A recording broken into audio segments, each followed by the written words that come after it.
I never thought a simple day hike would turn into one of the scariest experiences of my life. I've been hiking for years, always sticking to marked trails, usually carrying enough gear to be prepared. But that morning, I underestimated the place I chose.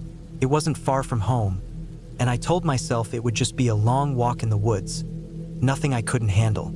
I was wrong. I left early, right after sunrise.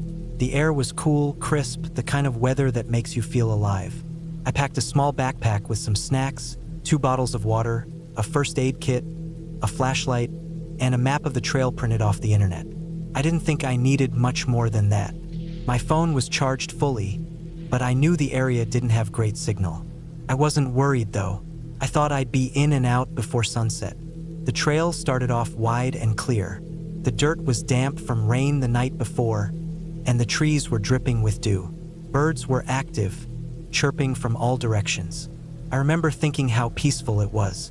The ground had that earthy smell, mixed with pine, and every step I took crushed damp leaves under my boots. The trail sloped upward at first, then leveled out, weaving deeper into the forest. After about an hour, I stopped at a clearing to drink some water. I looked around, noticing how thick the woods had become. The trees were taller here, the canopy blocking out most of the sunlight.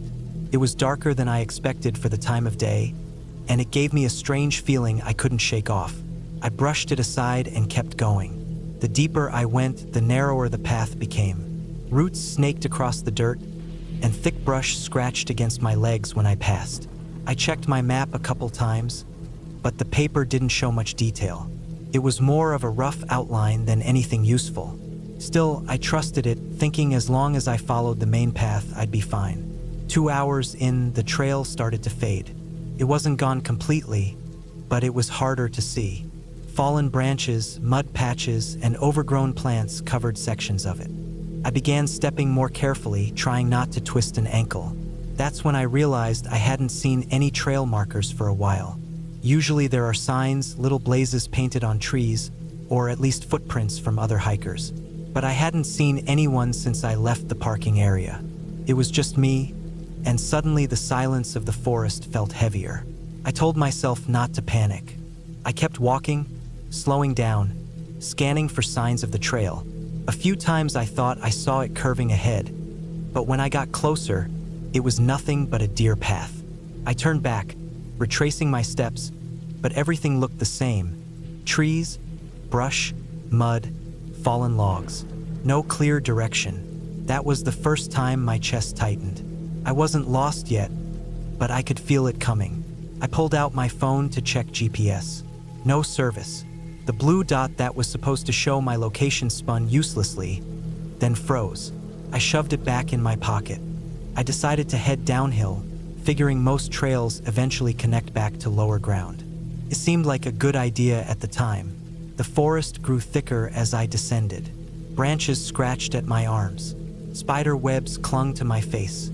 The ground was uneven, covered in slippery moss and loose rocks. I kept thinking I'd find a clearer path if I just went a little farther, but all I found was more dense woods.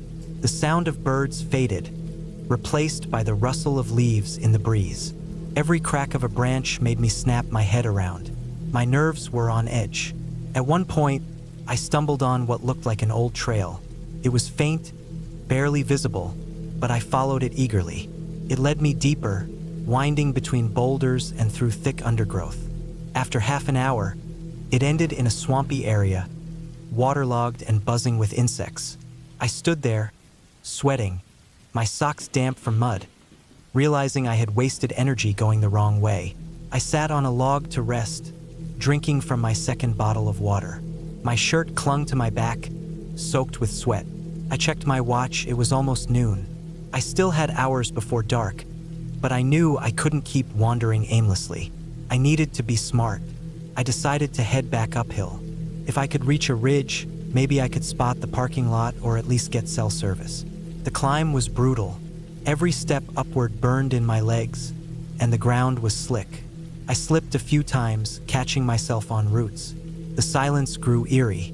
I hadn't realized how comforting the sound of other hikers could be until I noticed the complete absence of human noise. Just me, the forest, and the occasional snap of a twig that I couldn't always blame on myself. Halfway up, I heard movement behind me. Not the wind, not a bird. Something heavier. My heart jumped. I froze, listening. Leaves crunched, slow, deliberate. I turned, scanning the trees. Nothing. My breathing was loud, too loud, so I tried to hold it, straining my ears. The sound stopped. The forest went still again. I told myself it was probably a deer, maybe even a wild boar, but I couldn't shake the feeling that it was following me. I kept climbing, faster now, glancing back every few steps. My pack bounced against my back, water sloshing inside the half-empty bottle. My mouth was dry, but I didn't stop. The ridge wasn't far. I could see light breaking through the trees. When I finally reached it, I dropped to my knees, gasping for air. The view was wide but not comforting. All I saw were endless waves of trees, stretching for miles. No road, no parking lot, no sign of people. I pulled out my phone again, raising it high, walking in circles. Still no service. My stomach sank. I was truly on my own. I decided to keep moving along the ridge, thinking it might eventually lead to a road. The ground was rocky, uneven. My boots scraped against stone, and loose gravel slid under my feet. I kept hearing noises in the woods below. Snaps, rustles, the faint crunch of leaves, always just out of sight. The hairs on my neck stood up. I felt watched. After another hour, clouds rolled in. The sky darkened, and the temperature dropped. I hadn't brought a jacket, just a thin shirt. The wind picked up, whistling through the trees. My stomach growled. I hadn't eaten since breakfast. I pulled out a granola bar, eating slowly, trying to save what little food I had. That's when I noticed something that made my blood run cold. On a patch of dirt near a cluster of rocks, there were footprints. Human footprints. At first I was relieved, proof that someone had been out here. But the relief vanished when I looked closer. They weren't fresh. The edges were dry, crumbled, and they weren't heading toward the ridge. They led downhill into the woods, exactly where I had just come from. I don't know why, but something about that felt wrong. Like whoever made them had come from deeper in the forest, not toward safety. My instincts screamed not to follow. I forced myself to keep moving along the ridge instead, even though it was slower and rougher. The noises didn't stop. Sometimes they sounded far, sometimes close. Branches snapped, rocks tumbled, as if something was moving parallel to me, always staying just out of sight. I couldn't see anything, but the presence was undeniable. I felt like prey being shadowed. By late afternoon, the sky was dim. Clouds hung heavy, threatening rain. My legs ached, and my water was almost gone. I hadn't found a single trail marker or road. Panic pressed harder on my chest. I realized I might have to spend the night out here. The thought terrified me. I searched for a place to rest, somewhere safe. I found a cluster of large boulders, forming a small overhang. It wasn't much, but it offered some shelter. I cleared out leaves and sat with my back against the cold stone. My flashlight was still in my bag, but I didn't want to use it yet. I needed to save the batteries. The forest grew darker. The noises grew louder. Whatever was out there hadn't left. I could hear it circling, breaking sticks, moving with purpose. I hugged my knees, forcing myself to stay quiet, listening, every muscle tense.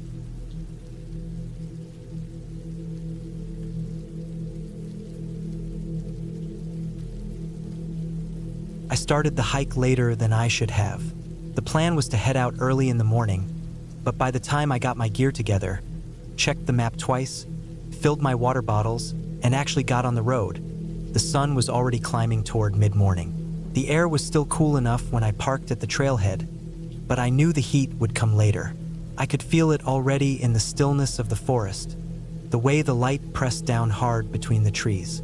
I had chosen a route that wasn't well known. The bigger trails nearby were crowded with people taking weekend walks, kids yelling, families dragging coolers on wheels.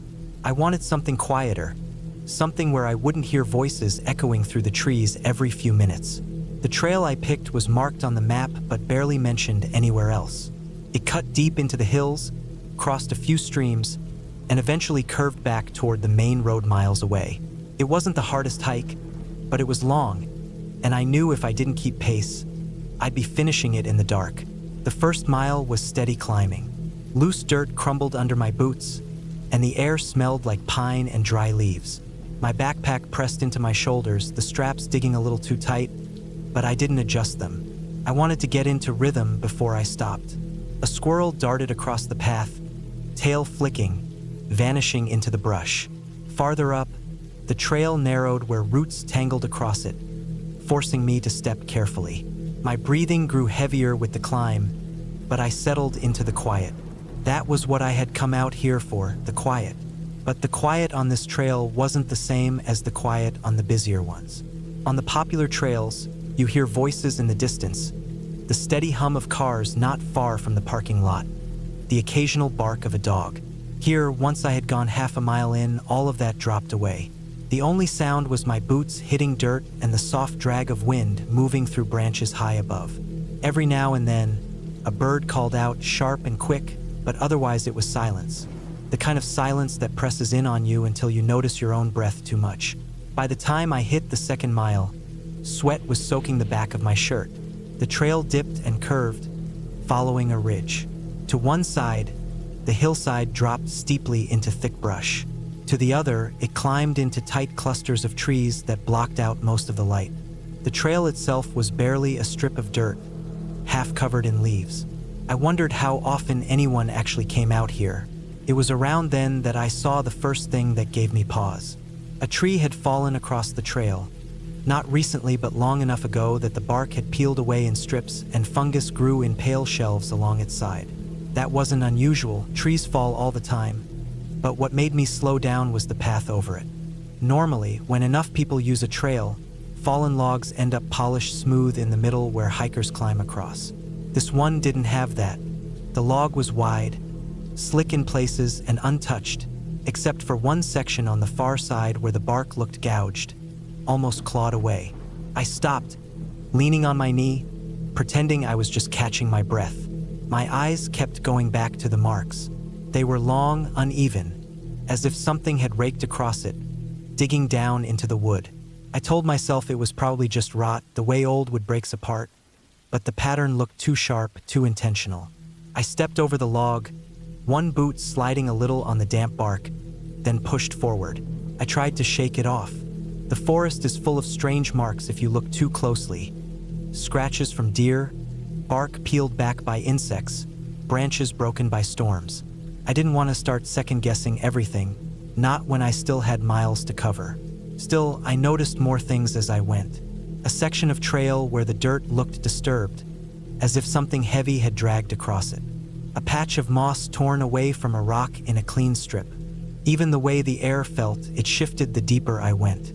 The warmth was gone, replaced by a cooler, heavier stillness. I told myself it was just the canopy overhead, the way the trees here grew closer together, but it felt like more than that. At mile 3, the trail dropped into a hollow where a creek cut across the path.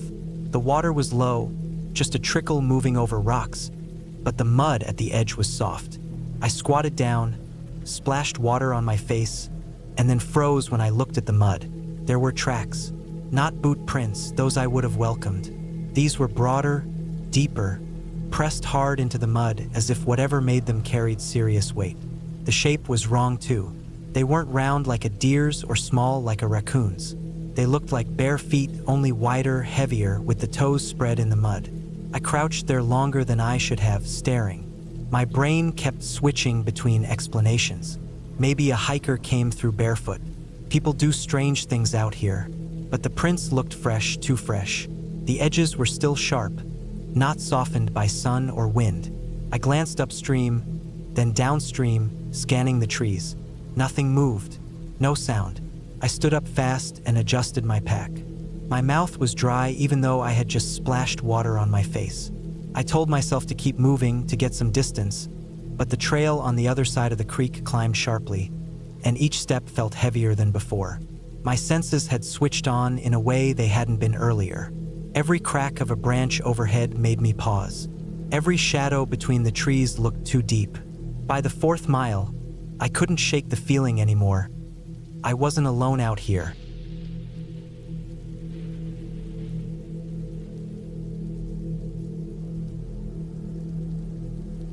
I woke up early that morning, long before the sun had fully broken the horizon. The air inside my car was cold, stale, and carried that dampness you get when you've spent the night parked near the woods. My backpack sat on the passenger seat, stuffed with gear I thought would be enough for the day: water bottles, a few energy bars, a small first aid kit, flashlight, and a paper map folded neatly into the top pocket. I hadn't planned to spend the night in the woods, but I always carried just enough for an unexpected delay. The trail I wanted to hike wasn't on most tourist lists. I had found it weeks earlier while looking through online forums for forgotten or less traveled hikes. One user mentioned a long, old logging road deep in the hills that wound for miles before thinning out into something like a deer path. They said it was easy to get turned around if you weren't careful. That was exactly what I wanted. Isolation, quiet, and the uneasy thrill of walking a place most people avoided. By the time I shouldered my pack and locked my car, the morning was gray and still. The air smelled of wet soil and pine sap. The entrance to the trail was nothing more than a break in the treeline, hidden behind a line of waist-high weeds.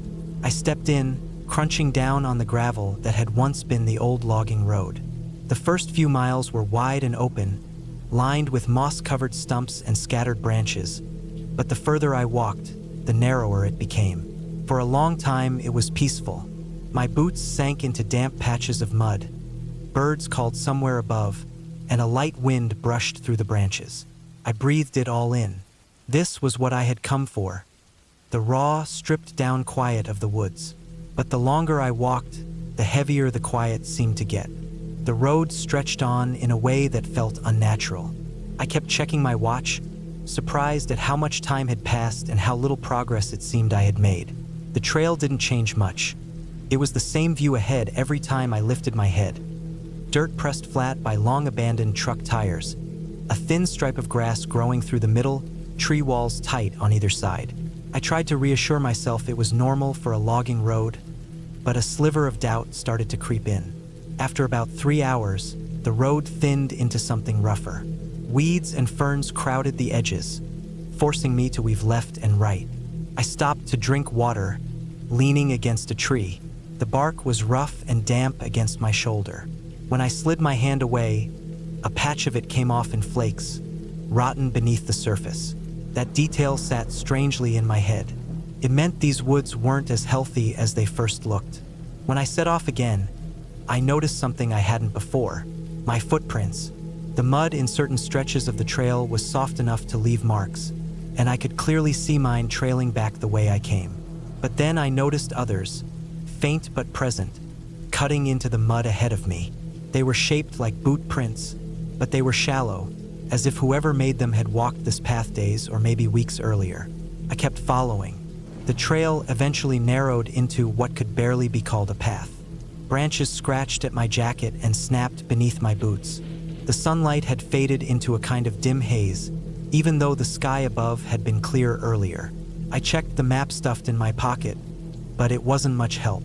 The line I was on had been drawn faintly, with no real landmarks or detail. Just a faint sketch of the road ending somewhere deep in the hills. By mid-afternoon, the unease in me had grown heavier. The stillness of the woods no longer felt calm, felt thick, smothering. I started noticing sounds that made me stop and hold my breath. A crack of branches, the rustle of leaves, something moving in the undergrowth just far enough away that I couldn't see it. Each time, I told myself it was an animal, a deer, a raccoon, maybe even nothing at all. But it kept happening, enough that I couldn't ignore it anymore. I pushed further, determined to find the end of the road or at least some kind of clearing. The trail pitched upward into a slope, and I climbed steadily until my legs burned. When I reached the top, I found the road had split. One direction curved down into a dark pocket of trees, the other climbed further up into the ridge. I didn't remember seeing any split marked on the map. I hesitated, pulling out the paper and smoothing it against my knee. My fingers left faint smudges of dirt on the edges. No split, just one continuous line. The path I had followed seemed to have doubled into something unrecorded. I told myself to keep climbing. Higher ground meant better views, maybe even a chance to spot where I was. So I took the ridge path, weaving through the thinning trail until the trees opened just enough to show the valley below. For a moment, I felt relief. I could see the line of the river cutting through the woods far below. The car was somewhere back beyond that, though I couldn't make out the road. But as soon as I looked back at the path I had come from, my stomach tightened. The trail didn't look the same. It twisted back into the trees, but the opening I had just stepped through seemed narrower, darker, as if it had closed slightly behind me. I blinked, rubbed my eyes, told myself I was imagining it, but the uneasy feeling stayed. By now, the day was slipping fast. The light was dulling, draining into evening. I knew I should turn back, but something in me resisted. I kept thinking, just a little further, just find the end, just see where this leads. The ridge path wound higher, until the woods swallowed me again. That was when I noticed the silence. Not just the absence of voices or traffic, but the absence of everything. No birds, no insects, just the sound of my own breathing, too loud in my ears. Then came the smell. It hit me halfway around a bend, sharp, sour, unmistakable. Rot. Not just damp wood or moss, but something deeper, heavier. My throat tightened against it. I slowed my steps, every nerve in me screaming to pay attention. The air felt thicker, warmer, even though the sun had all but gone. And then, in the mud ahead, I saw them. Boot prints. Fresh ones this time. They were deeper than mine, pressed into the damp earth. The edges were still sharp, as if whoever left them had passed through only hours earlier. My chest tightened. The path was empty ahead. Nothing moved between the trees, but I couldn't shake the feeling that someone had been here. Maybe still was. I bent low to study them, and that was when I saw it.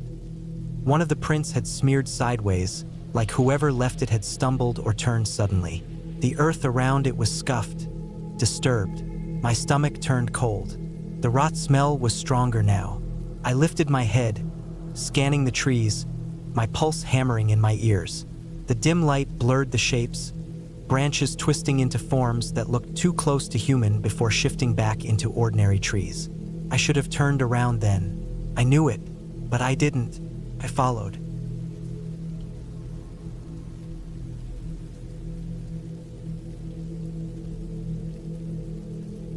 I had been planning the hike for weeks, maybe even months.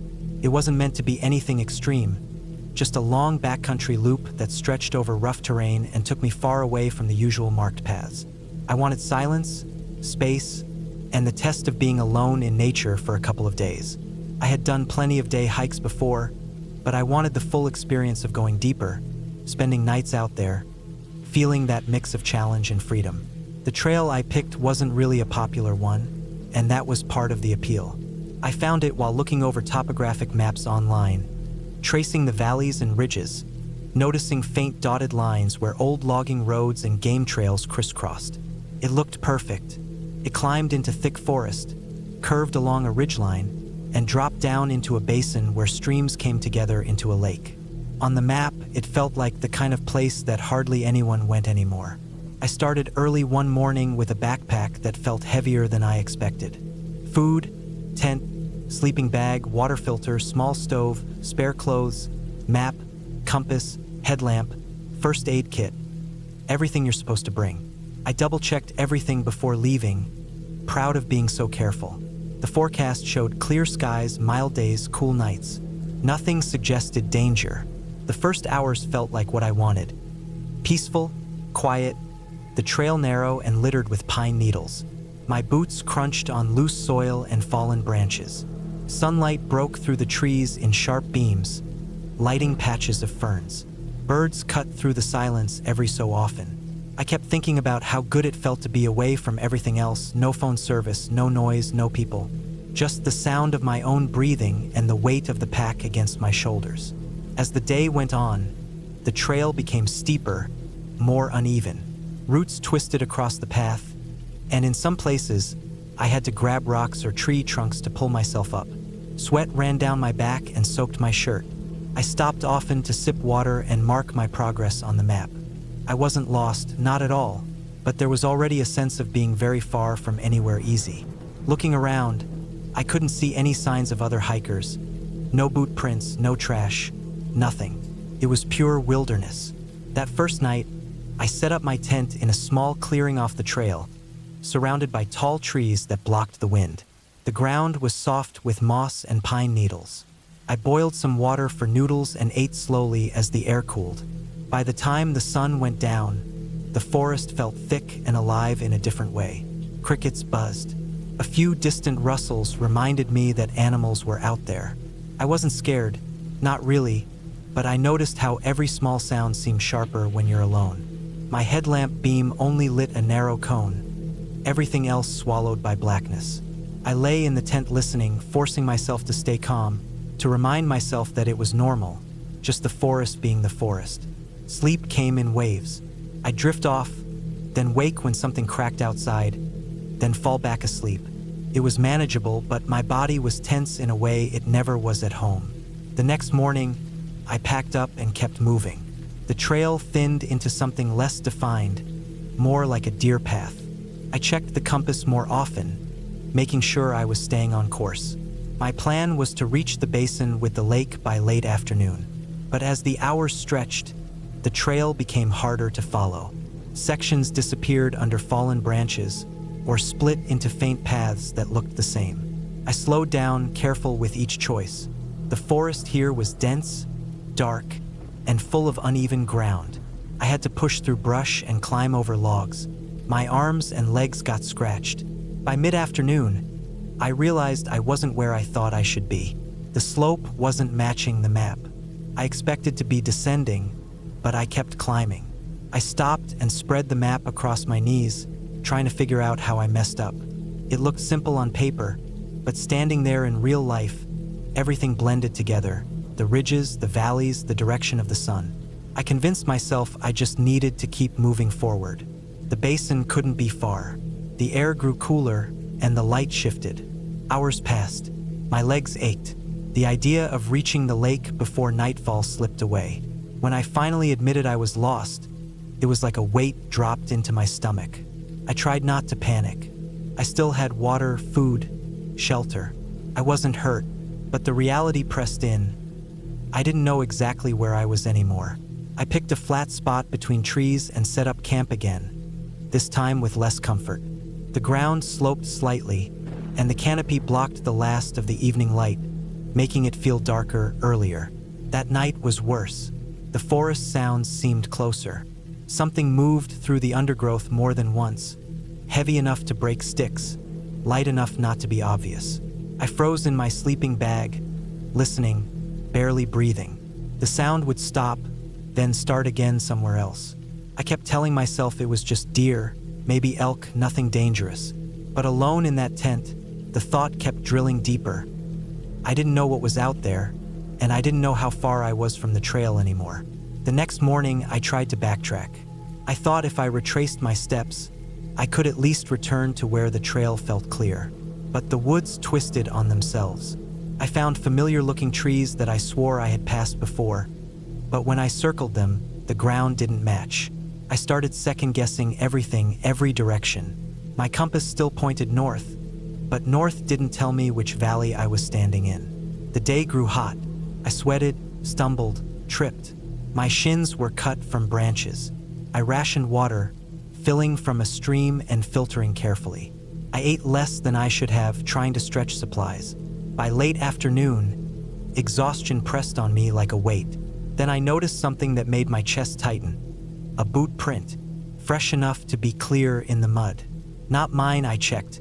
It faced the opposite direction of where I was heading. My first thought was relief. Someone else had been out here. But then, just as quickly, unease followed. Why hadn't I seen anyone on the trail? Why would there be a footprint here, where the path wasn't even clear anymore? I followed it for a while, heart pounding, but the prints thinned out and vanished over rocky ground. No sign of campsites, no gear, nothing. Just a print that led nowhere. That night, I barely slept. I kept hearing noises again, heavier this time, closer.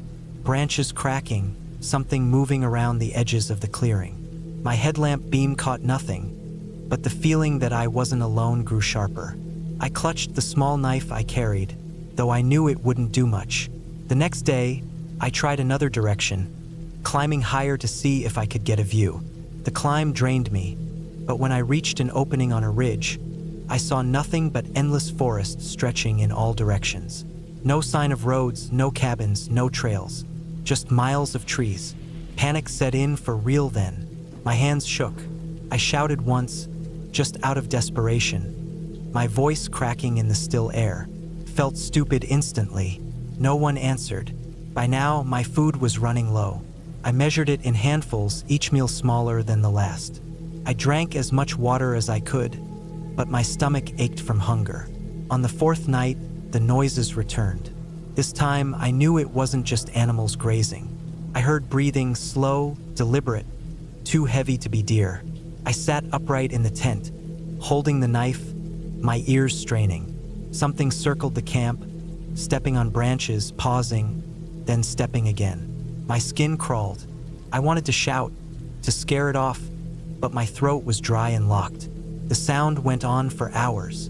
At some point, I must have dozed off from sheer exhaustion, because I woke to daylight and silence. The ground outside the tent was disturbed. Leaves scattered, earth pressed down in vague shapes that weren't quite footprints, but weren't random either. I moved faster that day, forcing myself downhill, figuring that streams would lead me to rivers, and rivers to people. My body hurt, my head spun, but I kept moving. The noises followed, always at night, always circling. I never saw anything, never caught more than a flicker in my peripheral vision, but the presence was real. Days blurred. My legs trembled with each step. My food dwindled to nothing. I chewed pine needles to keep saliva in my mouth. I thought of home constantly, my bed, my kitchen, simple things like turning on a tap. Finally, after what felt like forever, I stumbled into a clearing and saw something impossible to mistake. A dirt road. Rough, overgrown, but real. Relief hit me so hard I almost collapsed. I followed it, dragging my feet, until I heard the distant hum of an engine. When the truck appeared around the bend, I nearly cried. The driver stopped, stared at me like I was a ghost, and asked if I was all right. I could barely answer. I climbed into the bed of the truck and felt the first true safety I had felt in days. Looking back, I don't know what stalked me out there. If it was a person, an animal, or my own exhaustion.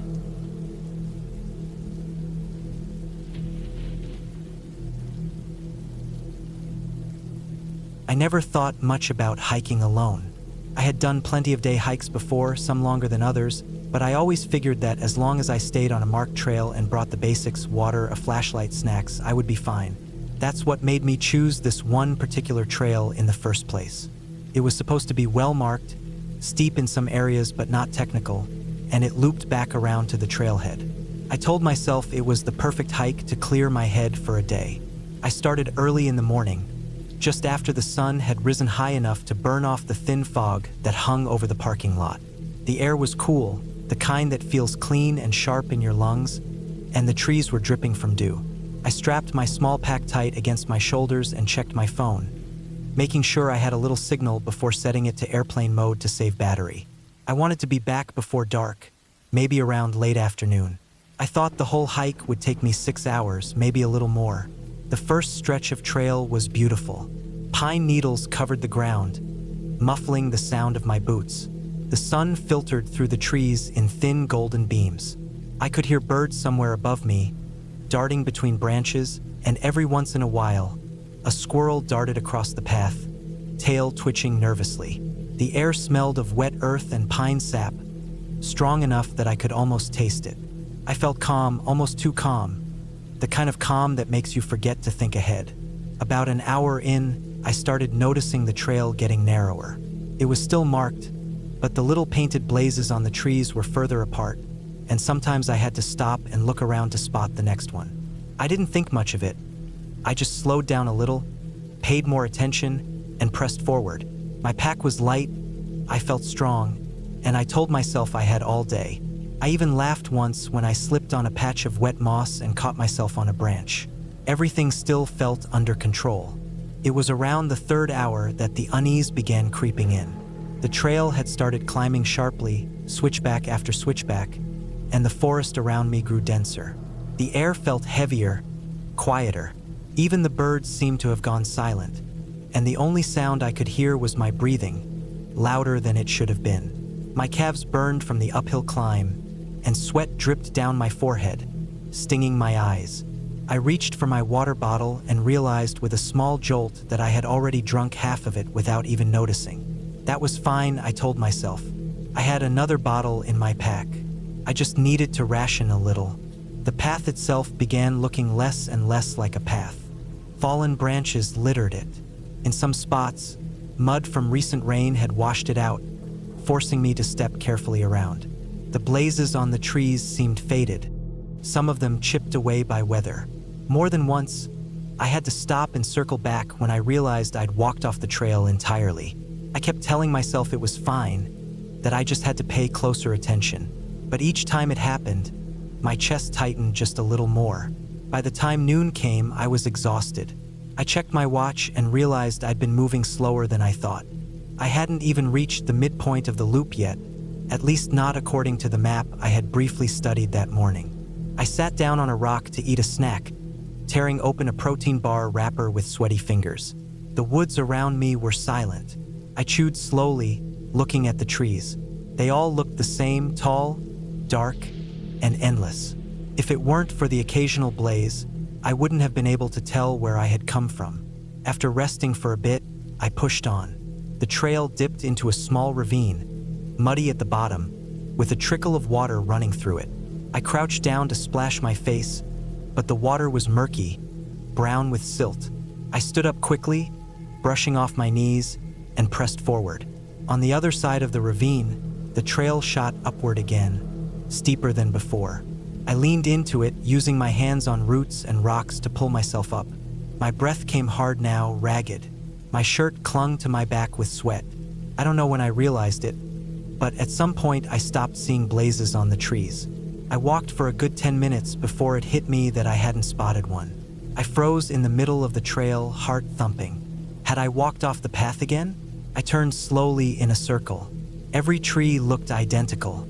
I scanned their trunks desperately, searching for a faded splash of paint, but there was nothing. My stomach dropped, and for the first time all day I felt real fear. I forced myself to stay calm. I told myself to retrace my steps carefully. I turned back, walking slowly, eyes darting from tree to tree. 10 minutes passed, then 20. Still no blaze. The trail beneath my feet looked like nothing more than trampled undergrowth now. I kept moving, hoping, but the further I went, the less certain I felt that I was even going in the right direction. The forest pressed close around me, the air thick and damp. My heartbeat sounded too loud in my ears. When I finally admitted to myself that I was lost, it was like ice water pouring down my spine. My mouth went dry. I pulled my phone from my pocket and turned it back on. No signal, just the empty bars at the top corner of the screen. I clenched my jaw and shoved it back into my pocket, trying not to panic. I still had food. I still had water. I could still backtrack and find my way. People got turned around all the time, didn't they? The hours that followed blurred together. I walked in wide circles, trying to relocate the trail. Sometimes I thought I spotted it, only to realize I was following nothing more than a game trail, narrow paths beaten down by deer or other animals. The sun crept lower in the sky, the golden light shifting to dull gray. My legs ached, and my throat burned with thirst. I forced myself to take only small sips from my bottle, but each sip seemed to vanish instantly, leaving me craving more. As the light began to fade, my panic grew harder to ignore. I had always told myself I would never be the kind of hiker who needed to be rescued, the kind you read about in news articles, but now I couldn't shake the thought. I pictured my car sitting in the empty parking lot miles away, the sun setting behind it, while I stumbled aimlessly deeper into the woods. I finally stopped when I realized I could barely see where I was putting my feet. The forest had gone dark so quickly I hadn't even noticed the last light disappearing. I pulled out my flashlight and clicked it on. The beam cut a narrow path through the darkness, illuminating branches and tree trunks, making everything beyond the circle of light feel even blacker. The silence pressed in hard now, broken only by the crunch of my boots and the quick, shallow sound of my breathing. I knew I had to stop moving. Wandering in the dark would only make things worse. I found a small clearing where the ground was relatively flat and dropped my pack. My hands shook as I unzipped it and pulled out my extra layer, a thin jacket. The night air had grown colder, and I shivered as I slipped it on. I sat on the ground, back against a tree, flashlight resting across my lap, and tried to slow my breathing. The woods around me creaked and shifted in the wind, and every sound felt magnified in the darkness. A branch snapped somewhere nearby, and I jerked the flashlight toward it, heart hammering, but the beam revealed nothing but undergrowth. I told myself it was just an animal, maybe a raccoon or a deer, but my skin crawled all the same. I forced myself to sit still, clutching the flashlight, waiting for the night to pass.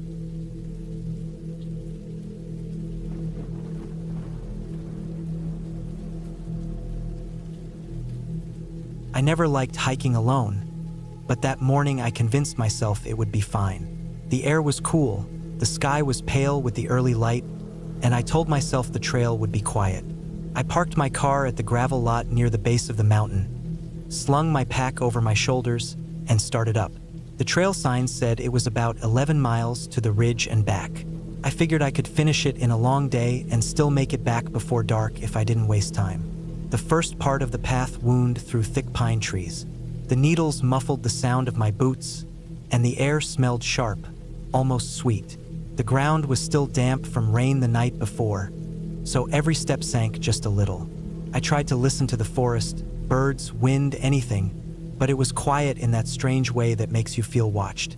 I told myself I was just not used to the silence, that I'd get used to it. After a while, the trail began to climb. My thighs burned as the slope grew steeper. Roots tangled across the path, slick with moisture. I gripped tree trunks for balance, careful not to twist my ankle so early in the hike. The pack pressed into my shoulders and made my shirt cling with sweat. I checked my phone once, no signal. I expected that, but still, the little icon with the empty bars gave me a strange sense of being cut off. 2 hours in, I reached a clearing where the trees opened up to a view of the valley. I stopped there to drink water. The wind blew harder at that spot, carrying a cold bite. Looking back down at where I came from, the world felt far away, the parking lot invisible beneath the sea of trees. I took a deep breath and told myself I was fine. It was just a long hike, nothing more. As I went further, the trail narrowed. The pines grew denser, and their branches blocked much of the light. The ground became rocky, uneven, and I had to watch my step constantly. Every now and then, I thought I heard something off to the side, like sticks snapping or the faint shuffle of movement. But when I froze and looked, there was nothing. The silence seemed heavier there. Even the birds had gone quiet. I kept moving, trying to ignore it, but it was hard not to notice the way the forest felt different than before. The air smelled damp and earthy, almost sour. The trail markers, faded strips of orange paint on trees, were spaced farther apart. Sometimes I walked several minutes before seeing another one. Once or twice I wondered if I had missed a turn, but the ground showed faint signs of use, the dirt pressed down by boots, so I kept on. By midday, the clouds had thickened overhead, and the woods looked dim even though it wasn't late. My stomach growled, so I sat on a fallen log and ate a protein bar. The woods were so quiet that the crinkle of the wrapper sounded loud. I kept glancing around as I chewed, my nerves rising for no real reason. Nothing moved, but I couldn't shake the sense that something was wrong, though I couldn't say what. When I stood up again, I noticed something odd. A few yards ahead, the trail split in two. I didn't remember seeing that on the map at home. One path went uphill, narrow and rocky. The other dipped slightly, winding between darker trees. There were no signs, no markings, nothing to tell which one was right. I stood there a long time, staring at the options. I pulled out the folded paper map from my pack, but it was useless. It didn't show details that fine, just a single dotted line. I tried to remember what I had read online about the trail, but nothing came to mind. Finally, I chose the uphill path. felt like the safer choice, more open and less shadowed. As I climbed, though, I started to feel uneasy. The trail grew faint, like it hadn't been used much. The dirt gave way to patches of moss and loose rock, and the orange paint marks on the trees disappeared altogether. After 20 minutes, I realized I hadn't seen any markers at all. I stopped, heart beating faster, and looked around. Everything looked the same: trunks, branches, gray sky above. I felt a hot wave of panic rise in me, and I had to force myself to breathe slowly. I turned back the way I had come. At first, I thought I'd find the split easily, but as I retraced my steps, nothing looked familiar. I walked faster, scanning for the broken log I had sat on, the last clear trail marker, anything, but it all blurred together. The trees looked identical, the ground uneven and strange. After half an hour, I had to admit I was lost. The thought hit me hard. I was alone, miles from my car, no phone service, and no clear trail. My mouth felt dry even though I had water left. I sat down on a flat rock, trying to think. I still had food and water. I still had daylight. If I stayed calm, I could backtrack slowly until I found the right trail again. That was the logical thing to do. I stood up and tried again, this time marking the bark of trees with the blade of my pocket knife as I went, so I wouldn't go in circles. The woods were silent except for my breathing and the scrape of metal on bark. Every so often, I thought I heard something behind me, soft, uneven, like a footstep, but whenever I spun around, there was nothing. I told myself it was branches shifting in the wind, though the air was still. The deeper I went, the darker it felt, even though it was only early afternoon. My sense of direction twisted until I wasn't sure which way was down the mountain anymore. My watch said it was nearly 3 o'clock. If I didn't find the trail soon, I knew I'd be hiking in the dark, or worse, stuck out there all night. My legs ached, and sweat stung my eyes. At one point, I tripped over a root and went down hard, scraping my palms against the rocks.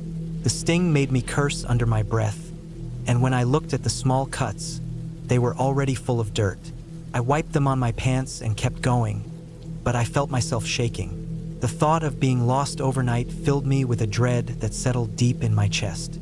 After another stretch of wandering, I stopped dead. Ahead of me, carved faintly into the bark of a tree, was a symbol. Not a trail marker, not paint, but a rough X, cut deep and old-looking. I stared at it, my stomach sinking. I hadn't made it. Someone else had. And just like that, the silence pressed in heavier than before.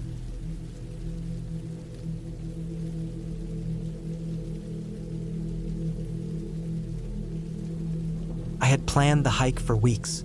The route I picked was a long loop through rough country, a place where the trail thinned into nothing more than animal tracks in some parts. The guidebook described it as remote but rewarding, and that was exactly what I wanted.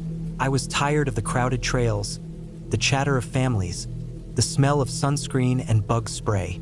I wanted silence, a place where I could feel small, and where the only sound would be the crunch of my boots and the wind pushing through the trees.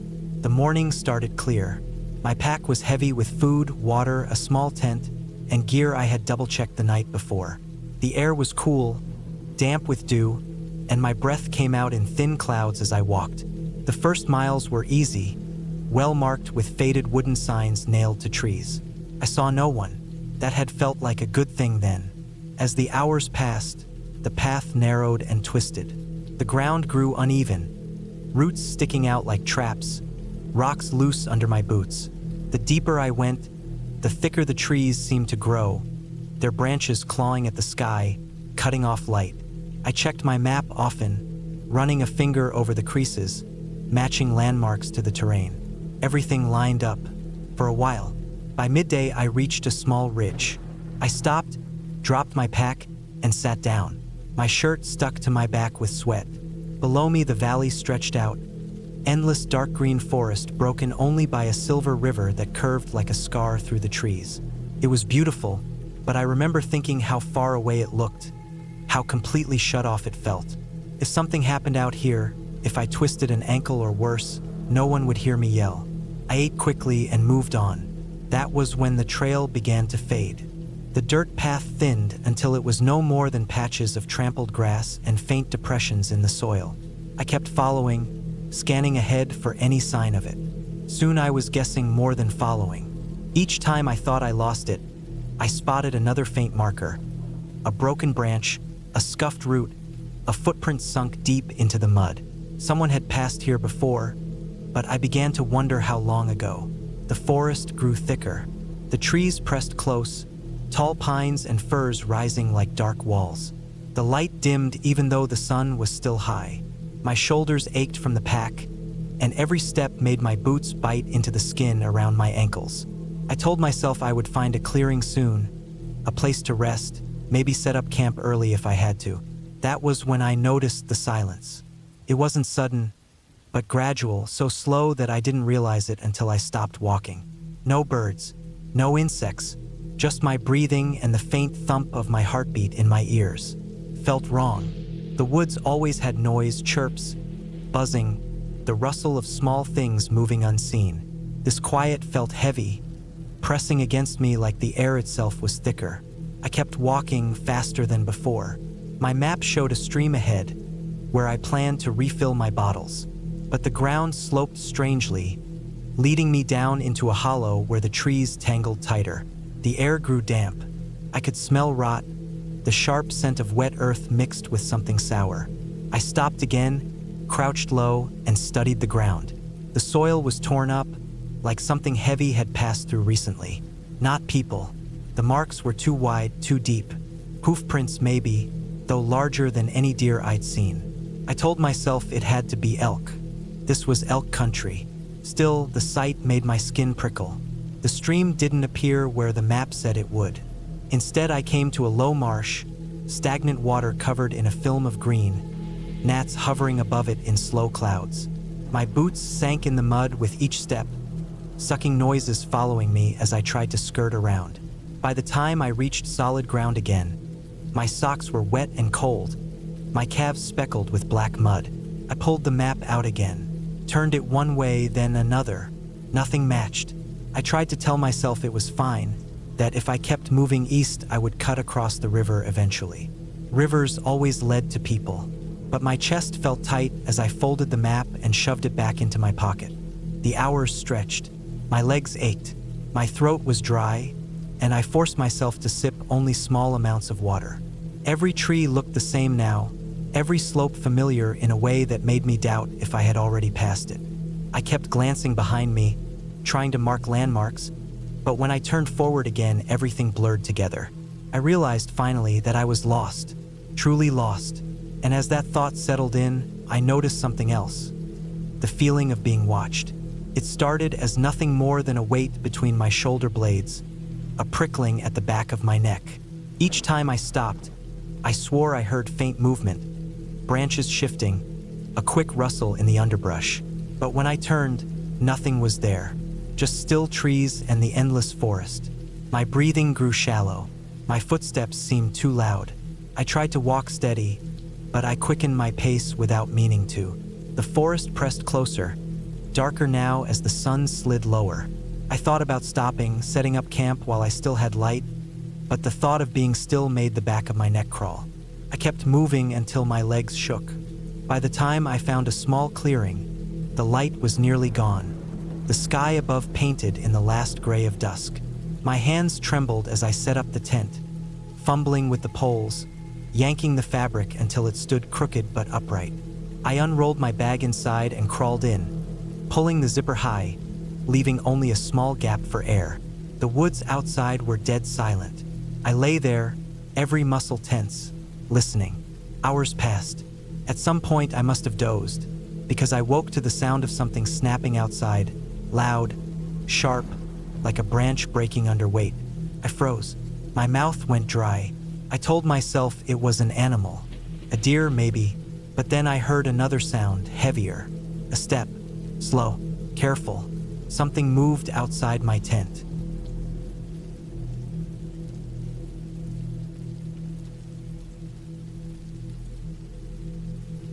I woke up earlier than usual that morning. The sky was still a dim blue, and the air coming through my window felt cooler than normal. I had planned this hike for weeks, and I told myself I wouldn't back out of it, no matter how heavy my body felt when the alarm went off. I packed slowly, checking my bag 3 times: water, snacks, first aid kit, flashlight, map, compass, knife, jacket. I even brought an emergency whistle, though I doubted I'd ever need it. The trail was about 2 hours away by car, a route tucked into a stretch of forest I hadn't explored before. I liked hiking alone. People often told me it wasn't safe, but the quiet was the reason I went. It was the silence and the isolation that made me feel calm. At least that's what I told myself before this trip. By the time I reached the parking area, the sun was just pushing its way above the trees. The lot was nearly empty. A single other car was parked at the far end, but no one was around. I tightened the straps of my backpack, locked the car, and stepped onto the trail. Gravel crunched under my boots at first, then gave way to dirt and damp leaves as I moved deeper. The forest smelled like wet earth, pine needles, and moss. The first hour went smoothly. Birds sang overhead, and the sun pushed light through the trees in scattered beams. I followed the path, sometimes glancing down at the folded map in my pocket, though the trail markers seemed clear enough. I wasn't worried. About an hour and a half in, the forest grew denser. The air felt heavier. The trees stood taller, blocking out most of the sunlight, and the ground was uneven with exposed roots and rocks. The sound of birds faded, leaving only the crunch of leaves under my boots and the faint rustle of branches when the wind picked up. I told myself I liked it, that this was the kind of isolation I came for, but there was something about the silence that pressed against me. My senses sharpened without me wanting them to. Every time I looked over my shoulder, the trail looked the same, as though I hadn't moved at all. The path narrowed and twisted downhill, leading into a hollow. The air there was cooler and damp, almost like stepping into a cellar. I stopped for water, leaning against a tree, and pulled the map out again. The hollow wasn't marked on it. I figured it was just an unremarkable dip in the terrain, not worth labeling, but something about the absence made me uneasy. When I started walking again, I noticed the trail markers weren't as frequent. A red slash of paint appeared on a tree every 100 yards or so, but then I went nearly 5 minutes without seeing one. I slowed down, scanning tree trunks, until I spotted another splash of faded red paint further ahead. I let out a breath and kept going. The terrain grew steeper, and the ground turned soft, muddy in places. My boots slipped more often than I liked. The deeper I went, the less familiar the forest felt. I'd seen pines and maples near the start, but now the trees were older, thicker, their branches twisted in shapes that reminded me of broken arms. Their roots clawed out of the ground, creating natural traps. By noon, I realized something wasn't right. The trail that had been so clear earlier now looked like little more than a game path. I checked the map again, but the lines and dotted markers seemed to mean less with every step. When I tried to match them with the terrain around me, nothing lined up. I should have turned back then. I should have admitted I was lost before things went further. But I didn't. Instead, I convinced myself I'd simply strayed a little and that the next marker was just ahead. It wasn't. After nearly an hour of walking, I came across a fallen log stretched across what looked like the faint outline of a trail. On the far side of it, the ground sloped sharply down into another hollow. I hesitated, then decided to climb over. As I swung my leg across, the bark crumbled, and my boot slipped. I hit the ground hard on my side, mud soaking my jacket. Pain flared through my ribs. For a moment, I just lay there, staring at the canopy above. When I stood, brushing off dirt, I realized I couldn't see any trail markers at all anymore. I turned in a slow circle, searching, but there was nothing, just the same endless rows of dark trees. That was when the panic started creeping in. My heart sped up, and my breathing grew shallow. I forced myself to stop, close my eyes, and count to 10. Panicking wouldn't help. I told myself to retrace my steps. I turned back toward the log, only to realize I wasn't sure which direction I had come from. It all looked the same. The hollow below me stretched wide and uneven, and the ground carried the smell of damp rot. I scanned for footprints, but the mud was too churned, too soft, swallowing any trace I might have left. I pulled the compass from my bag, gripping it tighter than I needed to.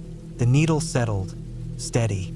I chose a direction that would lead me west, thinking if I kept it consistent long enough, I'd cross the main trail again. For the next 2 hours, I walked without stopping. My water bottle grew lighter with each sip, and my legs ached from the uneven ground. The silence pressed harder, broken only by the occasional snap of a twig under my boots. At one point, I thought I heard something behind me, a faint shuffle, but when I stopped and listened, there was nothing. Still, the feeling didn't leave. It was the kind of feeling you get when you know someone's watching. The hairs on the back of my neck stood up, and I found myself glancing over my shoulder every few minutes. The forest gave me nothing in return, only stillness and shadows.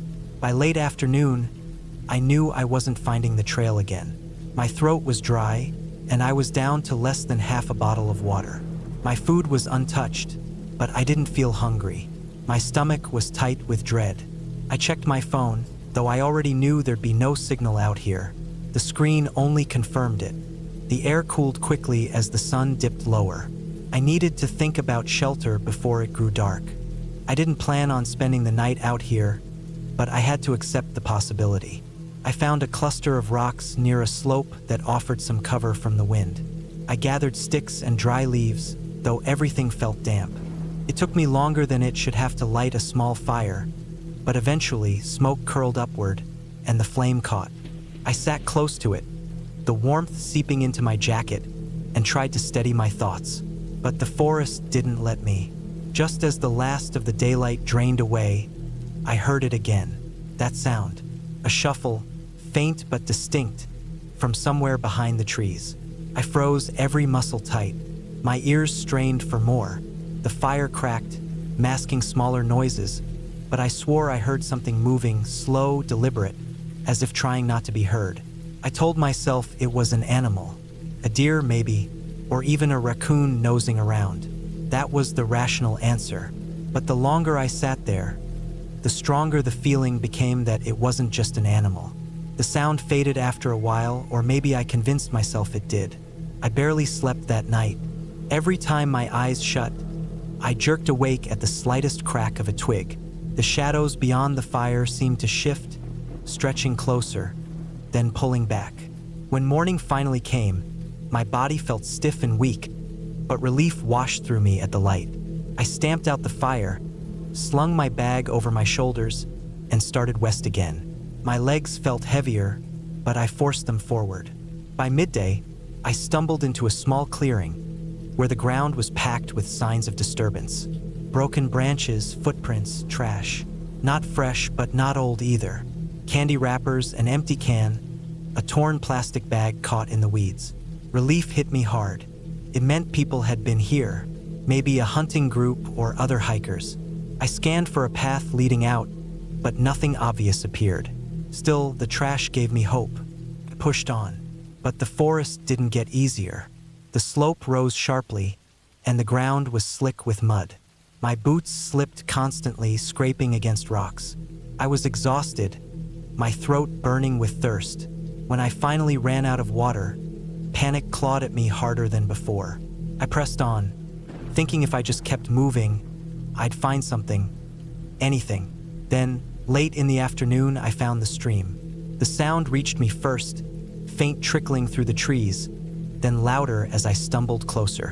When I saw the water glinting in the light, I nearly dropped to my knees in relief. I crouched by the bank, scooping handfuls of cold water into my mouth. It tasted like earth and leaves, but it was water, and I drank until my stomach cramped. I followed the stream, reasoning it would lead me somewhere, maybe back to a main river or even a road. But streams can twist endlessly. The forest grew darker sooner that night, the canopy thicker. I found another spot to rest, this time under a slanted rock that offered some cover. I didn't bother with a fire. Everything felt too damp, and my body was too drained to fight with it. That night, the sound came again, this time closer. A branch snapped, then another.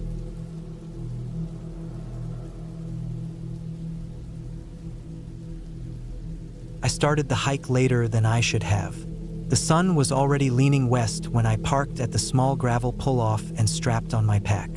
I told myself I would only be gone a few hours, just enough time to follow the trail up to the ridge and then loop back before dark. I had water, a headlamp, snacks, and a map folded into the side pocket of my bag.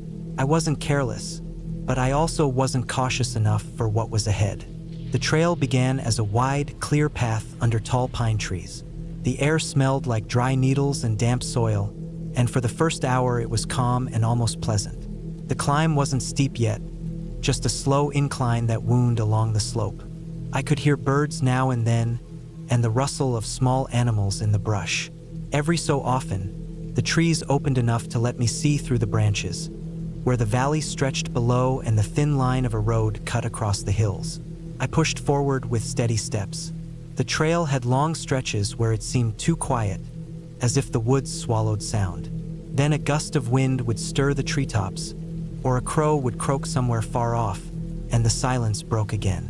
It was the kind of quiet that made you aware of every small noise you made: boots on dirt, breathing, the squeak of straps on your pack. 2 hours in, the trail narrowed. Roots curled out of the ground like black ropes, and stones jutted up through the soil. I slowed to avoid twisting an ankle. The shadows deepened, even though there was still daylight above the canopy. I checked the time on my watch after 5. I thought I'd be closer to the ridge by then. I kept walking.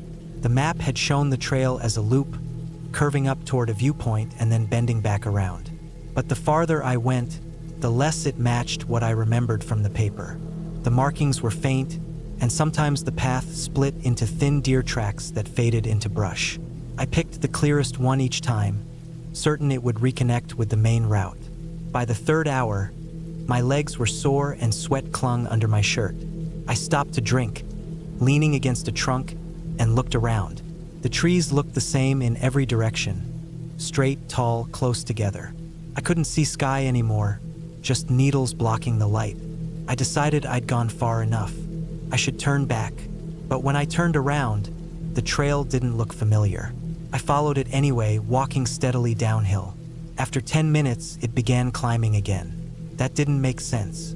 The car was down in the valley. I pulled out the map and unfolded it against my thigh. The lines seemed clear when I studied them earlier at home, but now the curves and symbols blurred together. I couldn't place where I was. No signs, no trail markers, just dirt and trees. I folded it up again and shoved it back into the pocket. My throat tightened. I tried to shake it off. People got turned around in woods all the time. The key was to keep calm, keep moving, retrace your steps. I walked faster. My boots hit harder against the ground, and twigs snapped underfoot. The trail dipped, rose, then bent sharply around a hill. I followed, telling myself I'd see something soon. An opening, a landmark, anything. The light dimmed. The forest floor darkened into gray, and the air cooled. I checked my watch again. After 7. The sun was almost gone. I pulled out my headlamp, slipped it on, and clicked it to the dim beam. A thin cone of light showed me the ground ahead. The shadows around it thickened, pressing closer. My breath sounded louder than before, echoing in my ears. Every branch seemed to move in the corner of my eye. I caught myself glancing over my shoulder again and again, convinced something was following me. But each time, the beam lit nothing but trees. I tried to focus on my steps. 1 foot, then the other. Don't rush, don't stumble. Just keep moving. The trail cut across a slope with a steep drop to my right. Rocks shifted under my boots, and I steadied myself with a hand against the dirt wall. My headlamp flashed across the slope, and for a second I thought I saw a faint track down below. Something that looked wider, flatter. Maybe a road. I scrambled down toward it, grabbing roots for balance. Dirt slid out from under me, and I half slid the last few feet. When I reached the bottom, there was no road, just more trees, more uneven ground. The shape I'd seen was nothing but a trick of the light. I stood there, chest heaving, trying to slow my breath. My shirt stuck to my back, cold with sweat. I turned and tried to climb back up the slope, but it was too steep. My boots slipped on loose soil. I tried again, clawing at roots, but the earth crumbled. I gave up and began moving sideways, searching for an easier way up. The ground tilted, my knees burning with each sideways step. Finally, I reached a gentler rise and pulled myself back to the higher trail. I sank down on a rock, panting. My legs trembled. I felt dizzy. I took a long drink of water, finished half the bottle, and forced myself to keep walking. Couldn't stop. If I stopped, the dark would close in completely. The beam of my headlamp caught flashes of pale bark, white against black. Birch trees among the pines. I passed one, then another, then another. They looked the same, like I was circling them. I tried not to think about that. The trail forked again. I chose the right branch without stopping. 10 minutes later, it split once more. I picked left this time, certain the other had been wrong. The ground dropped, then rose again, repeating endlessly. I kept checking my watch, but time moved strangely. 10 minutes felt like 30. I couldn't tell how far I'd gone. I began hearing things. Not clear noises, just faint rustles that stopped when I turned. Once, I froze because I thought I heard steps behind me, perfectly in rhythm with mine but slightly delayed. I swung the beam back, but nothing was there. My throat was dry again, though I just drunk water. I swallowed and forced myself to keep walking. At some point, I realized I wasn't on a trail anymore. The ground beneath me was covered in leaves and needles. No clear path. I stopped, turned in a slow circle, shining the beam all around. Nothing looked different. I felt panic rise in my chest. I tried to breathe slow, tried to think. I pulled the map out again, but it was useless in the dark. My hands shook as I folded it back. I chose a direction and began walking, marking trees with the tip of my trekking pole as I passed, scratching thin lines in the bark. At least then I'd know if I circled back. Minutes, maybe hours passed. My legs ached, and my shoulders throbbed under the pack. My light dimmed slightly, warning of low battery. I reached up to switch to the red light to conserve power, but the dim beam made the trees blur into shadows. I stumbled more often now. My boot caught on a root, and I went down hard, knees slamming into the ground. Pain shot up my leg, and I gritted my teeth as I pushed up again. My palms stung with dirt ground into the skin. I kept moving, slower now. My breathing was ragged, and every sound seemed sharper. The crack of a twig, the brush of leaves. I felt watched, though I knew there was nothing out there but animals. The forest seemed endless. I thought about stopping for the night, waiting for daylight, but the idea of sitting still in the dark made my stomach twist. I had to keep moving. Hours passed. My watch read after midnight. I'd been walking for nearly 10 hours straight. My body felt drained, but fear pushed me forward. At last, I noticed a faint shift in the air. The trees grew thinner, the ground less cluttered. I smelled something faint, wet asphalt, oil, a road. I pushed harder, stumbling through brush, ignoring the sting of branches on my arms. My headlamp flickered, then went out, leaving me in darkness. But I could see faint light ahead, pale against the trees. I broke through the edge of the forest and staggered onto a narrow 2-lane road. The sudden openness shocked me. My knees nearly buckled with relief. I dropped my pack and stood in the middle of the asphalt, breathing hard. The air smelled like tar and rain. I could see nothing but empty road in both directions, but it didn't matter. I was out. I sat down on the shoulder, pulled my phone from my pocket, and checked for service. A single bar flickered. I called for help. When I finally heard the faint hum of an approaching engine, headlights cutting through the dark, my chest loosened. I waved my arms, the lights slowing as a car approached. I had never felt such relief at the sight of another human being. The driver stopped, rolled down the window, and looked at me like I was half mad, covered in dirt and sweat, trembling on the side of the road. I climbed in without hesitation. As the car pulled away, I turned once more to look at the wall of trees disappearing into the night behind me. They stood tall, silent, endless. I knew I'd gotten lucky. The forest had almost swallowed me whole.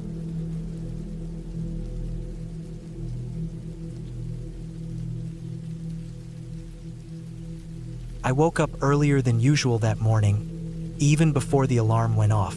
The room was still dark, and the air was cool enough that I pulled the blanket tighter around myself before sitting up. My backpack was already waiting by the door. I had packed it the night before with everything I thought I might need. A map, a compass, a small first aid kit, some snacks, 2 full bottles of water, a flashlight, an extra pair of socks, and a thin rain jacket. I told myself I wasn't going far, just a day hike up the trail I had read about online. Still, I liked being prepared. The drive to the trailhead took a little more than an hour. By the time I parked, the sky was just starting to brighten, a faint line of pale orange stretching along the horizon. The forest on either side of the dirt lot stood in heavy shadows, tall pines rising in thick clusters, their needles whispering when the breeze pushed through. The air smelled fresh, sharp with the scent of damp earth and pine sap.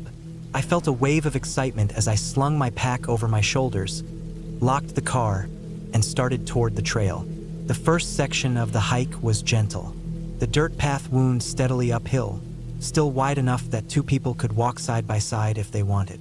My boots crunched over dry pine needles scattered across the trail, and every so often, I passed a wooden post with a faded trail marker nailed to it. The ground was damp in spots where last night's rain hadn't fully dried, and my boots left clear impressions in the mud. After about half an hour, I had settled into a rhythm. Breathe in, step, breathe out, step. The forest was quiet except for the occasional chatter of a bird or the sharp crack of a twig somewhere off to the side. The deeper I went, the less I heard of the road behind me. Soon, all that existed was the steady beat of my footsteps and the sound of my own breathing. I had expected the trail to be well maintained, but the farther I hiked, the narrower it became. In places, weeds grew high enough to brush my knees, and loose rocks rolled under my boots if I wasn't careful. I paused a few times to check the map, running my finger along the faded lines that showed the different trail branches. According to the map, I needed to stay on the main path until it split near a ridge, then take the fork leading up toward a lookout point. As I moved on, I noticed the air growing warmer. The sun had risen high enough to spill light through the trees, painting the forest floor in shifting patches of gold. I stopped once to drink from my bottle, leaning against a tree as I studied the trail ahead. It curved sharply to the left, climbing at a steeper angle than before. I took a deep breath and pushed on. The climb was harder than I expected. Sweat gathered at the back of my neck and under my arms, soaking into my shirt. My thighs burned as the incline grew sharper, and several times I had to steady myself by grabbing roots or branches that stuck out from the slope. The air felt heavier here, still damp, as though the trees blocked the breeze. I remember looking back once and realizing just how far I had already come. Through the breaks in the canopy, I could see the faint outline of the valley below, the road a pale line running through it.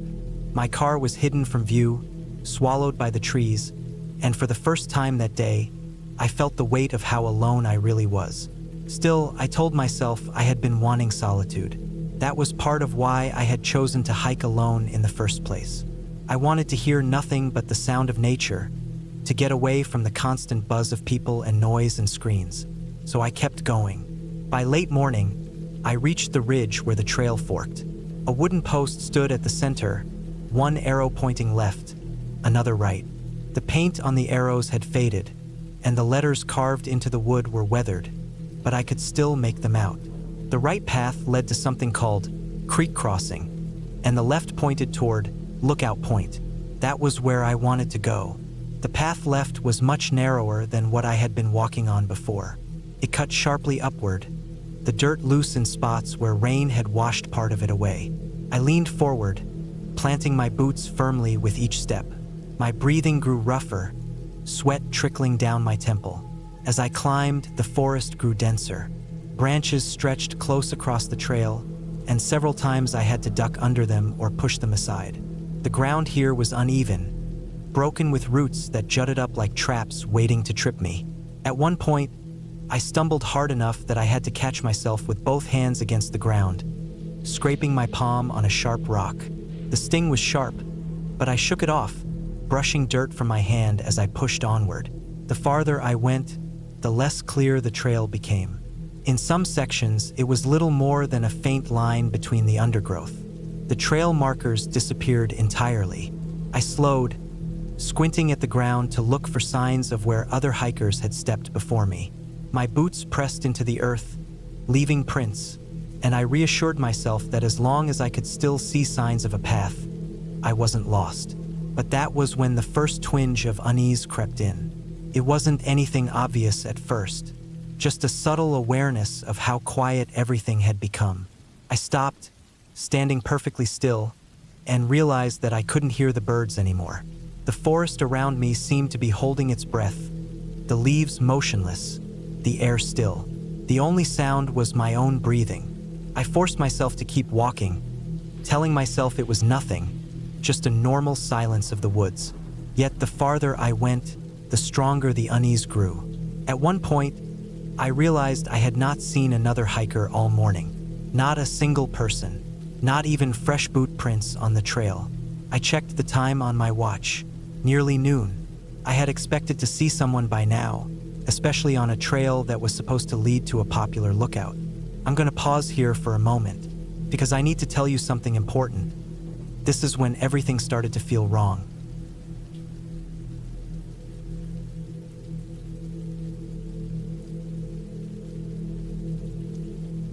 I always liked hiking alone. Not because I hated company, but because I found silence to be more honest than conversation. When you walk through the woods by yourself, there's nothing to distract you. Every snap of a twig, every shift of the wind in the trees, every small rustle in the brush around you becomes sharper, louder, more noticeable. It makes you pay attention, and for me that was the point. I wanted to feel the land, to know it, to understand the raw space without the noise of anyone else filling it. That was the reason I planned this trip in the first place. A solo hike through a stretch of trail I hadn't tried before. It wasn't far from a state forest I'd been to in the past, but this path was newer, less marked, less maintained. It wound deeper into hills that weren't as popular as the other routes, which was exactly what I wanted. I packed my usual gear, a light pack with some food, extra layers, a map, compass, a headlamp, knife, and enough water for the day. My plan was simple: hike in for a few hours, take my time, then turn around and head back before evening. The first few miles were easy, steady terrain. The trail wound through open woods where the canopy was thin, letting the sunlight strike the ground in bright patches. My boots crunched on dry leaves, and every so often I stopped just to listen. The forest was alive with sound, but in that distant way. A woodpecker drumming far off, the faint chatter of squirrels above me, the wind threading through dead leaves that hadn't fallen yet. I felt calm, steady, in control. The deeper I went, the more the trail narrowed. The markers were less frequent, just faint paint on trees, and I noticed the ground beginning to slope downward. I crossed two small streams, balancing on slick stones while the cold water ran fast beneath me. My legs were starting to feel the climb back would be tougher, but I wasn't worried. I was used to this. After about 2 hours, the trail cut into denser forest. The trees were taller here, thicker, their branches tangling overhead so that light didn't reach the ground as easily. The air felt cooler, damper. My footsteps echoed differently, heavier somehow, like the earth itself was softer, soaking up the sound. I could smell the rich dampness of soil, wet leaves, moss. It was here that I first felt a shift I couldn't explain. Not danger exactly, just something I noticed without realizing I had noticed it. The woods seemed quieter, too quiet in places. I would stop walking and expect to hear some bird chatter, some insect hum, but there were long stretches where there was nothing, just the sound of my own breathing and the creak of my pack straps. Still, I pressed on. The trail was more rugged now, climbing and dropping, twisting between boulders and fallen trees. My thighs burned with the effort, sweat dampened my shirt, and yet I felt good, like I was earning the distance. I checked my watch, saw it was just past noon, and figured I had plenty of time to make my way back before dusk. But then I realized I hadn't seen a trail marker in a while. At first I thought nothing of it. Maybe I just missed one. But after another 10 minutes of climbing, I stopped and scanned the trees. Nothing. No paint, no markers nailed to trunks. Just endless, identical trees pressing in on all sides. I felt a small knot form in my stomach, but I pushed it down. I knew how easy it was to lose sight of blazes when you weren't paying attention. I backtracked a little, scanning carefully this time. Still nothing. I circled a few trees, searching the bark. Nothing. That's when I realized the path beneath my feet wasn't as clear as it had been before. It was thinner, overgrown in places, barely distinguishable from the rest of the forest floor. Had I wandered off without realizing it? I knelt, running my hand over the ground. The leaves were pressed down in places, faint signs of wear, but they twisted away and vanished not far from where I stood. It was a trail, but an old one maybe, unused, forgotten. My heart thudded harder now. I was careful, always careful, but somehow I'd made a mistake. The smart thing would have been to stop, eat, drink, take a breath, and then backtrack more carefully. But something inside me, some stubborn part, told me I could fix it quickly. If I just kept moving a little farther, I'd find the real trail again. So I kept walking. The ground grew steeper, dropping into a shallow ravine where the trees pressed closer. Branches clawed at my arms. Roots twisted like traps underfoot. I slowed down, scanning left and right for any sign of paint on bark. Nothing, only rough, unbroken forest. And then I noticed the silence again. Thick, heavy silence. Not even wind this time. My breath came loud in my ears, and I felt my chest rising faster than it should have. The knot in my stomach tightened. I told myself I wasn't lost, not really. I had a compass, I had a map, I could always retrace my steps. But when I looked behind me, the path I had just taken seemed less clear. The ground looked the same in every direction. The trees all mirrored each other. I walked faster now, pushing through brush, climbing over slick rocks. My shirt was soaked with sweat, my hands scratched from thorns. I pulled out my compass, trying to fix north in my head, trying to line it up with the map I had stuffed in my pack. But standing there, the forest pressing in tight, it was hard to match lines on paper with the mess of reality around me. I don't know how long I walked like that, just pushing forward, but eventually I came to a clearing. It wasn't wide, just an opening where the trees thinned and sunlight poured down. For a moment, I felt relief. Open space meant visibility. Maybe I could reorient myself. I dropped my pack and sat on a rock, pulling out the map. My hands trembled slightly as I smoothed it out. The compass needle spun north, steady, but the map might as well have been in another language. I couldn't see any landmarks, no streams, no ridgelines I recognized. Just endless green ink shading that told me I was deep in forest with no clear reference. Sweat dripped down my temples. My throat felt dry even though I had water. The silence of the clearing pressed in, unnatural, suffocating. I sipped from my bottle and forced myself to breathe slower. I wasn't in danger yet. I had supplies. I had time. I just needed to stay calm. But then I heard it. A sound. Not loud, not clear, just something. A faint crack, like a branch under weight. It came from the far side of the clearing, somewhere in the shadow of the trees. I froze. My skin prickled. I listened so hard my ears rang. Nothing followed. Just silence again. I told myself it was an animal. A deer, a raccoon, anything. Forests are full of animals. But something about the timing of it, the sharpness of it, made me feel different. It had sounded deliberate somehow, like weight shifted slow and careful, not the quick, careless break of wildlife. I swallowed, packed my map, and stood. My legs felt unsteady now, as if the ground itself wasn't solid anymore. I looked around the clearing, every tree a possible shape, every shadow a threat. The thought came uninvited. I wasn't alone.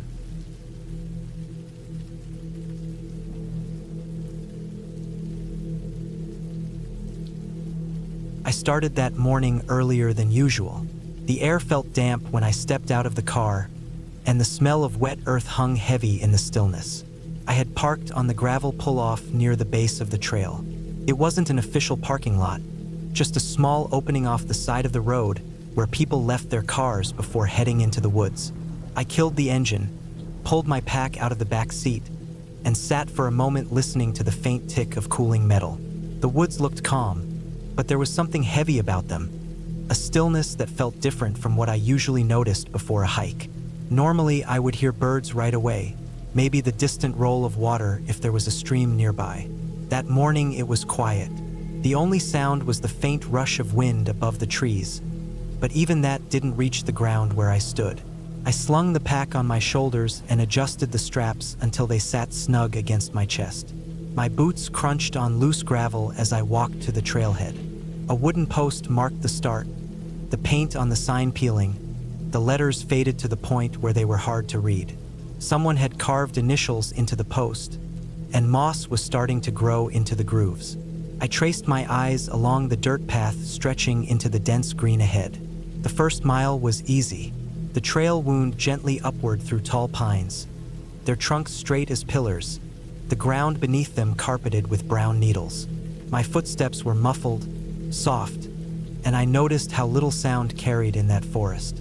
Even the wind seemed to vanish once I was a few minutes in. It was like walking into a sealed-off place, a place that held its breath. I stopped once to take a sip of water. The air smelled faintly of resin and soil, and when I breathed in deep, there was a slight coolness that clung to the back of my throat. The ground was damp, though it hadn't rained in the past few days, which I thought was strange. I didn't see mud, but there was a slickness to some of the rocks when I stepped on them. I had to be careful not to lose my footing. The higher I climbed, the thicker the woods became. The trail narrowed, sometimes nothing more than a faint line between undergrowth. Branches clawed against my sleeves as I pushed through certain sections, and once or twice I had to duck under a fallen tree. The silence pressed closer.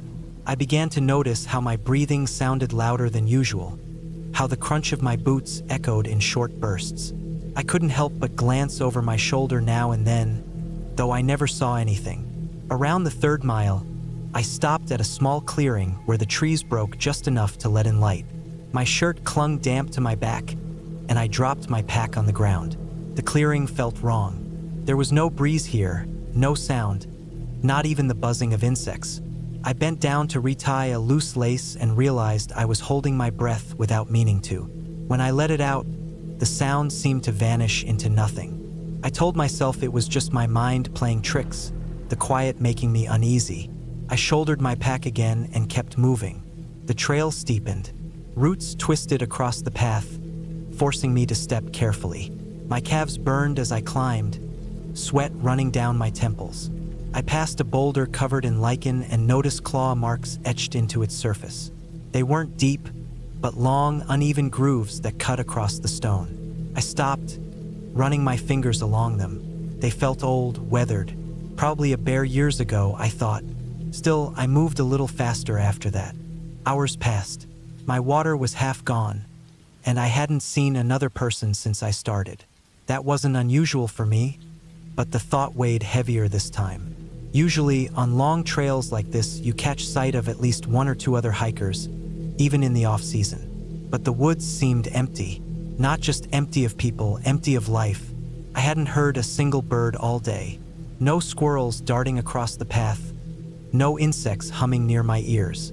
Nothing. At one point, I heard a snap behind me. My body froze before my mind could process it. I turned slowly, eyes darting across the trees, searching for movement. The trail stretched empty, the pines standing silent. I waited, ears straining, but no other sound followed. I told myself it was just a branch falling. That happens all the time in forests, but I found myself checking over my shoulder more often after that. The trail curved upward again, tighter now, with switchbacks that cut into the slope. The ground was slick with fallen needles, and I had to grip tree trunks to steady myself in certain places. My pack felt heavier than usual. My shirt stuck to me, my legs ached, and a thin unease had begun to coil in my chest. I couldn't shake the feeling that I wasn't alone anymore. It wasn't paranoia in the usual sense. It was more like a steady awareness, the way you sense someone standing just out of your line of sight. Every time I stopped to catch my breath, the silence pressed closer, as if something waited for me to move again. I tried to focus on the practical things. The angle of the sun, how much water I had left, how many miles I might have covered. But every time my eyes flicked into the trees, I expected to see movement, even though there was none. The scariest part was how ordinary everything looked. Nothing jumped out as wrong. No sudden movement. No shadows darting between trees. Just silence, and my own heartbeat pounding harder than it should have. That kind of fear where nothing actually happens, builds slow, and it eats at you. I don't know how long I kept climbing like that, but eventually the trail leveled out. My legs were trembling from the constant uphill push. I stopped to drink again, drained almost the last of my water, and decided I'd turn back soon. I was farther in than I planned, and with no one else around, it didn't feel smart to keep going. But when I turned around, I felt a drop in my stomach. The trail behind me didn't look the same. It should have been a simple slope down, the path winding back the way I came. But from where I stood, the trail looked narrower, darker, swallowed in shadow even though the sun was still up. I blinked, shook my head, telling myself it was just the angle of the light, the fatigue messing with me. Still, I hesitated. I forced myself to start back down. The descent was harder than the climb. My knees took the weight, my balance wavered, and the ground felt more unstable than it had before. The silence seemed thicker. Every footstep echoed, like I was being too loud. I tried to focus straight ahead, not glance into the trees, but my eyes kept drifting anyway. Once, I caught sight of something between the trees, a pale shape low to the ground. My chest seized. I stopped dead, staring hard, heart hammering. The shape didn't move. After a long minute, I realized it was just a dead log, stripped of bark, the pale wood showing through. My hands were trembling as I adjusted my pack straps and forced myself to keep going. I don't know how much time passed after that. The trail seemed longer on the way down than it had on the way up. My legs grew shaky, and my mouth was dry. My bottle was empty now. I kept telling myself the road wasn't far, that I just had to keep moving, but the trail never seemed to end. Then I noticed something that made my stomach drop further. The claw-marked boulder. I had passed it before, hours earlier on the way up. But it was here again, the same slashes across the stone, the same patch of moss. I stared at it, trying to convince myself it was a different rock. But deep down I knew. Somehow I had circled back. The path wasn't leading me out.